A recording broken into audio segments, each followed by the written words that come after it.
नमस्कार। आज देश की तमाम फटाफट खबरों में आपका स्वागत है।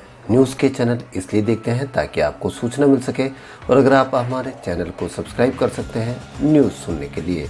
और अगर यदि आपको फालतू की बातें मीडिया चैनल पर दिखाई दे रही है जिससे आपको और आपके परिवार को कोई फ़ायदा नहीं होने वाला है, तो ऐसे चैनल देखना आपके विचार कर सकते हैं कि इससे आपको फ़ायदा होगा या नहीं होगा। तो बढ़ते हैं खबरों की ओर। भारत के दिग्गज बैडमिंटन खिलाड़ी पीवी संधू भले ही गोल्ड मेडल नहीं जीत पाई हो, लेकिन ब्रॉन्ज मेडल जीतने में सफल हो गई है। सिंधु ने दोनों सेटों में चीन की शटलर बिंग जियाओ को 21-13 और दूसरे सेट 21-15 से जीतकर इतिहास रच दिया है। रियो ओलंपिक में भी सिंधु ने सिल्वर मेडल जीता था। सिंधु ने टोक्यो ओलंपिक में पदक जीतकर ऐतिहासिक कमाल भी कर दिया है। सिंधु भारत की इकलौती ऐसी महिला खिलाड़ी बन गई है जिनके नाम अब ओलंपिक में 2 व्यक्तिगत मेडल जीतने का अनोखा कमाल दर्ज है। रियो ओलंपिक में भी सिंधु ने कमाल का परफॉर्मेंस दिखाया था। सिंधु के पदक जीतने के साथ ही भारत को अब ओलंपिक में 2 मेडल आ गए हैं। वहीं भारतीय हॉकी टीम ने दोहराया इतिहास। 49 साल बाद ओलंपिक के सेमीफाइनल में भारतीय टीम ने पहुंचकर इतिहास रच दिया है। 1972 के बाद टीम पहली बार सेमीफाइनल में पहुंची है। क्वार्टर फाइनल में भारत ने ग्रेट ब्रिटेन को 3-1 से हराया। टीम इंडिया के लिए दिलप्रीत सिंह ने 7वें, गुरजंत सिंह ने 16वें और हार्दिक सिंह ने 57वें मिनट में गोल दागा। सेमीफाइनल में अब टीम इंडिया का सामना 3 अगस्त को बेल्जियम से होगा। वहीं दूसरी सेमीफाइनल इसी दिन ऑस्ट्रेलिया और जर्मनी के बीच खेला जाएगा। 1972 के ओलंपिक में सेमीफाइनल फॉर्मेट में हॉकी खेला गया था। इसके बाद 1976 में टीम इंडिया नॉकआउट में भी नहीं पहुंची थी। 1980 में भारत ने गोल्ड मेडल अपने नाम किया था, लेकिन उस ओलंपिक में सेमीफाइनल फॉर्मेट नहीं था। ग्रुप स्टेज के बाद सबसे ज्यादा पॉइंट वाली 2 टीमें सीधे फाइनल खेली थी।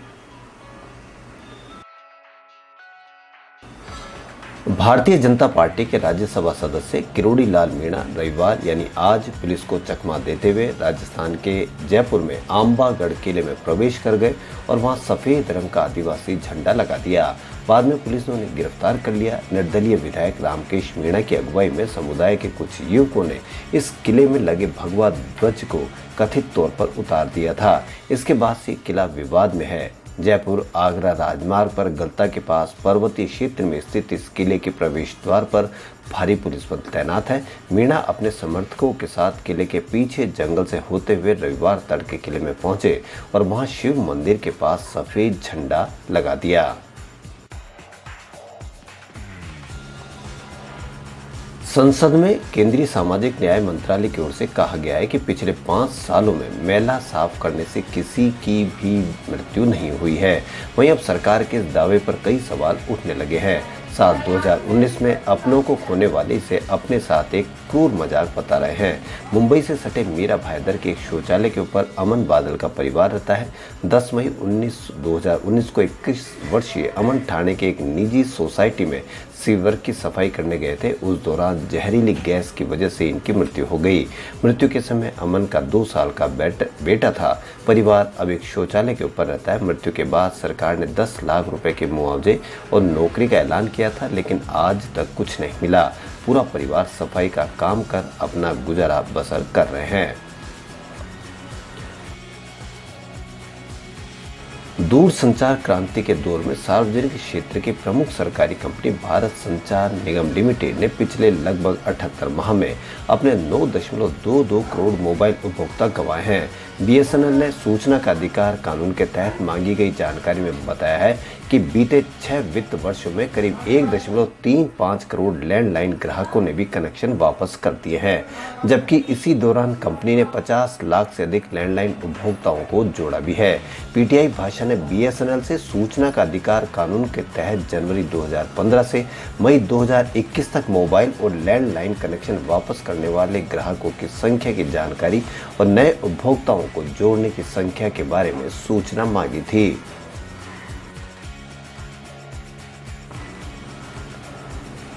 2019 के बाद से मूलभूत अधिकारों के उल्लंघन को लेकर देश के विभिन्न उच्च न्यायालयों में 7,800 से ज्यादा जनहित याचिकाएं दायर की गई है। कुछ हाईकोर्ट ऐसी PIL का अलग से रिकॉर्ड नहीं रखती है, लेकिन कुछ उच्च न्यायालयों के आंकड़े उपलब्ध है। हालांकि हर वर्ष कितने केस दायर हुए ये जानकारी नहीं है। यह जानकारी पिछले सप्ताह केंद्र सरकार ने राज्यसभा में दी। इनसे संबंधित आंकड़े भी एक सवाल के लिखित जवाब में पेश किए गए।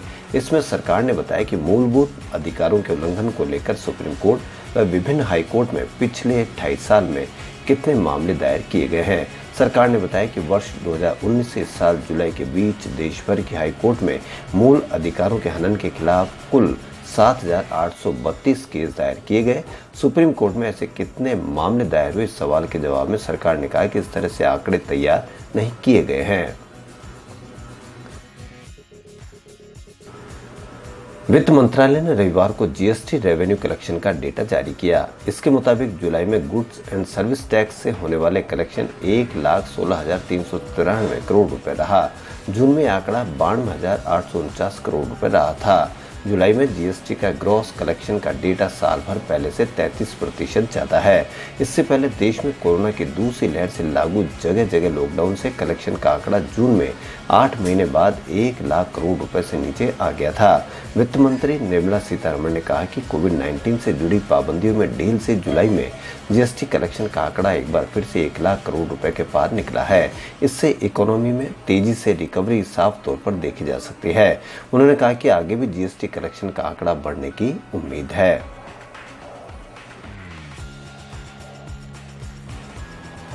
फिल्म इंडस्ट्री में परिवारवाद को लेकर सिंगर जान कुमार सानू ने चौंकाने वाली आपबीती बताई है। जान कुमार सानू ने कहा कि कई बार लोगों ने उन्हें इसलिए जॉब नहीं दी क्योंकि वो इंडस्ट्रीज के जाने माने सिंगर कुमार सानू के बेटे हैं। कई लोगों ने तो उनका गाना सुने बगैर ही रिजेक्ट कर दिया। जान कुमार सानू ने कहा कि मशहूर व्यक्ति का बेटा होना हमेशा आपके फेवर में काम नहीं करता है। कभी कभी ये आपके लिए बड़ी रुकावट भी बन जाता है। एक वेबसाइट को दिए इंटरव्यू में युवा सिंगर ने बताया कि बिग बॉस में पार्टिसिपेट करने के बाद मुझे इंडस्ट्रीज में अपनी पहचान बनाने का मौका मिला। अब मैं आम लोगों की तरह ही अपनी आजीविका चलाने के लिए संघर्ष कर रहा हूँ। दरअसल मुझे दूसरों से दोगुनी मेहनत करनी पड़ रही है क्योंकि मैं कुमार सानू का बेटा हूँ। पोर्नोग्राफी केस में बॉलीवुड एक्ट्रेस शिल्पा शेट्टी के पति और बिजनेसमैन राज कुंद्रा इन दिनों मुंबई पुलिस की न्यायिक हिरासत में है। राज कुंद्रा को इस केस में 19 जुलाई को गिरफ्तार किया गया था, तब से उन्हें जमानत नहीं मिली है। इस मामले में शिल्पा शेट्टी भी जांच के दायरे में है क्योंकि वह राज कुंद्रा के कई बिजनेस में उनकी पार्टनर है। कुंद्रा की गिरफ्तारी के बाद से ही शिल्पा को सोशल मीडिया पर काफी ट्रोल किया जा रहा है।